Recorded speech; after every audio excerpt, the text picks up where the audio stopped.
Breaking news చూస్తున్నారు. BRS MLC కవితకు మళ్ళీ నిరాశ ఎదురైందా అంటా ఉన్న మాట వినిపిస్తోంది. జూన్ 3 వరకు కవిత రిమాండ్ పొడిగించింది కోర్టు. సిబిఐ కేసులో కవిత రిమాండ్ పొడిగించడం జరిగింది. కవితను వర్చువల్గా కోర్టులో హాజరుపరిచారు అధికారులు.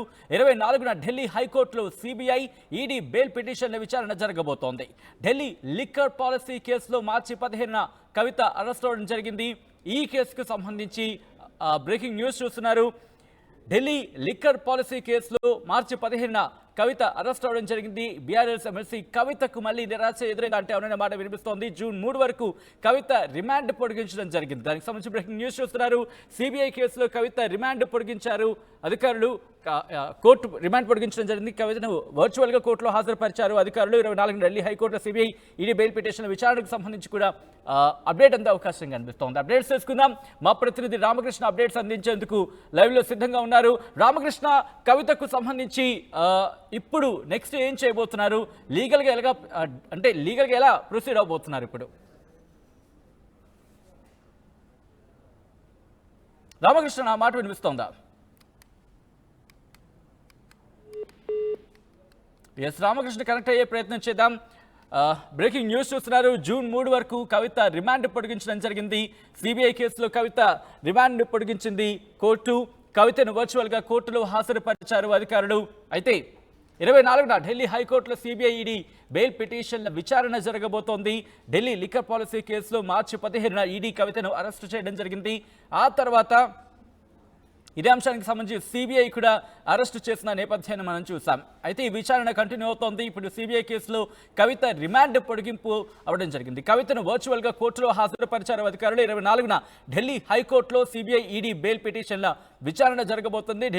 ఢిల్లీ లిక్కర్ పాలసీ కేసులో మార్చి 15న కవిత అరెస్టు జరిగిన తర్వాత ముఖ్యంగా ఈడీ అరెస్ట్ చేసిన తర్వాత ఆ తర్వాత కవితకు సంబంధించి ఇప్పుడు సిబిఐ రంగంలోకి దిగిన తర్వాత కూడా ఇప్పుడు విచారణ కొనసాగిన పరిస్థితి మనం చూస్తున్నాం. మా ప్రతినిధి రామకృష్ణ అప్డేట్స్ అందించేందుకు లైవ్లో జాయిన్ అవుతున్నారు. రామకృష్ణ, కవిత లిక్కర్ పాలసీకి సంబంధించి ఇప్పుడు సిబిఐ కేసులో కవిత రిమాండ్ పొడిగించినట్టుగా తెలుస్తోంది. డీటెయిల్స్ ఏంటి ఫస్ట్లీ, ఆ తర్వాత ఎలా దీన్ని లీగల్గా ఎలా ప్రొసీడ్ అవ్వాలనుకుంటున్నారు కవిత? అయితే కవిత జ్యుడిషియల్ రిమాండ్ ఈ రోజు ముగిసిన నేపథ్యంలో ఆమె జ్యుడిషియల్ రిమాండ్ ని సిబిఐ ప్రత్యేక న్యాయస్థానం జూన్ 3వ తేదీ వరకు పొడిగించడం జరిగింది. ఇందుకు ప్రధానమైన కారణం ఈ నెల 20వ తేదీన 24వ తేదీన కవితకి సంబంధించిన బెయిల్ పిటిషన్లు, ఒకటి సిబిఐ సంబంధించిన బెయిల్ పిటిషన్లు, 2 బెయిల్ పిటిషన్లు కూడా ఢిల్లీ హైకోర్టులో విచారణకు ఉన్నాయి. జస్టిస్ స్వర్ణకాంత్ శర్మ నేతృత్వంలోని బెంచ్ ఈ కవితకి సంబంధించిన 2 పిటిషన్లు కూడా విచారణ చేయబోతున్నారు. మరి ఈ నేపథ్యంలోనే ఆమె జ్యుడిషియల్ రిమాండ్ జూన్ 3 వరకు కూడా పొడిగిస్తూ నిర్ణయం తీసుకుంటారా. 14 రోజుల పాటు జ్యుడిషియల్ రిమాండ్ పెంచారు అంటే ఇంకా ఒకవేళ కానీ అక్కడ ఢిల్లీ హైకోర్టులో కానీ 2 కేసుల్లో కూడా బెయిల్ కానీ రాకపోతే మాత్రం ఆమె సుప్రీంకోర్టుని అప్రోచ్ అవ్వాల్సి ఉంటుంది. అందుకని ఈ రోజు కవితను కూడా తీసుకున్నట్టుగైతే సిబిఐ ప్రత్యేక న్యాయస్థానానికి తీసుకురాలేదు, తిహార్ జైల్లోనే ఉంచి వర్చువల్ గా హాజరుపరిచారు. ఎలాంటి విచారణ కూడా జరగలేదు సిబిఐ ప్రత్యేక న్యాయస్థానంలో. కవిత కేసుకు సంబంధించి జస్ట్ ఫర్ రిమాండ్ విధించారు. జూన్ 3 వరకు రిమాండ్ విధిస్తూ సిబిఐ ప్రత్యేక న్యాయస్థానం జడ్జి కావేరి కవితని తీసుకున్నారు. అయితే ఈ ఢిల్లీ హైకోర్టులో ఉన్నటువంటి 2 పిటిషన్లు కూడా, 2 బెయిల్ పిటిషన్లు కూడా ఆమెకు రిలీఫ్ దొరికితే మాత్రం బయటకు వచ్చే అవకాశం ఉంది. రిలీఫ్ దొరకకపోతే మాత్రం ఇక సుప్రీంకోర్టుని అప్రోచ్ చేసి సుప్రీంకోర్టు నుంచి బెయిల్ తీసుకునే అవకాశం అయితే కనిపిస్తుంది. ఎందుకంటే ఈ లిక్కర్ స్కామ్ కి సంబంధించి ఎవరికి కూడా ట్రయల్ కోర్టు కానీ హైకోర్టు కానీ బెయిల్ ఎక్కడా ఇవ్వలేదు. సిబిఐ కూడా స్ట్రాంగ్ గా ఉంది, ఎన్ఫోర్స్మెంట్ డైరెక్టరేట్ కూడా స్ట్రాంగ్ గా ఉంది. ఇద్దరు కూడా చూసినట్లయితే కవిత పాత్ర ఉంది కాబట్టి ఆమెకు బెయిల్ ఇవ్వద్దు, ఆమె సాక్షులు ప్రభావితం చేసే అవకాశం ఉందని చెప్పేసి స్ట్రాంగ్ గా వాదనలు వినిపించడంతో పాటు భార్య ఈ కోర్టుకి సమర్పించారు. మరి కోర్టు కూడా దీన్ని పరిశీలించిన తర్వాత దీనిపై డెసిషన్ తీసుకునే అవకాశం అయితే కనిపిస్తుంది.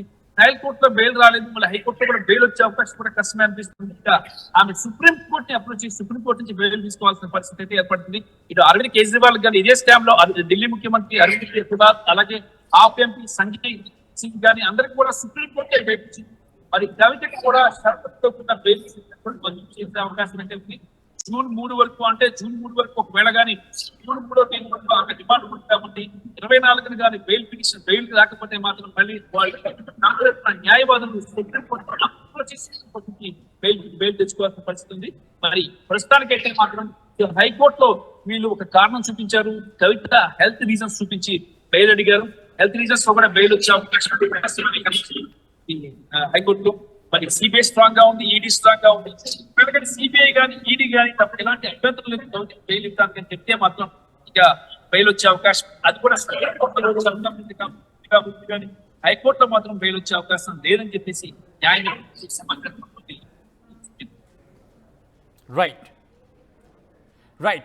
Right Ramakrishna, thanks for update. So మొత్తంగా అయితే మాత్రం బీఆర్ఎస్ ఎమ్మెల్సీ కల్వకుంట్ల కవితకు మళ్ళీ నిరాశ ఎదురైందా అంటూ ఉన్న మాట వినిపిస్తోంది.